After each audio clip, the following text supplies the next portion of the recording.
నువ్వు రాజీనామా చెయ్యి. నువ్వు రాజీనామా చేస్తే మైనంపల్లి పోటీ చేస్తాడు. నేను ఎన్నికల్లో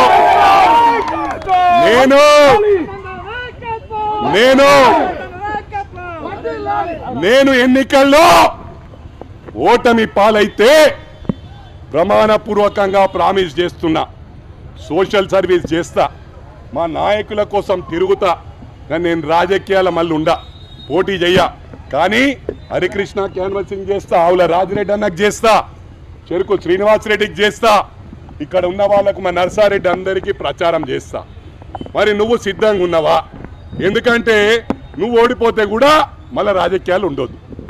అప్పుడు దీనికి పట్టిన శని 40 సంవత్సరాల నుంచి, ఎందుకంటే మీ మామ మంత్రి ఉన్నప్పుడు కానీ ఎమ్మెల్యే ఉన్నప్పుడు కానీ పిఏ ఉన్నావు, అప్పటి నుంచే నీ దరిద్రం పీడబోతుంది, నీ శని సిద్దిపేటకు విరగడవుతుంది. దీనికి సిద్ధమా అని చెప్పి ఛాలెంజ్ చేస్తా ఉన్నా. ఓటమి గెలుపు అనేది ఓడుతుంటారు, గెలుస్తుంటారు. 5 క్రికెట్ మ్యాచ్లు ఆడితే 3 సెంచరీలు కొడతాం, 1 డక్అవుట్ అవుతాం. నేను డక్అవుట్ కావడానికి సిద్ధం, సెంచరీ కొట్టడానికి సిద్ధం. నువ్వు సిద్ధమా అని అడుగుతా ఉన్నా.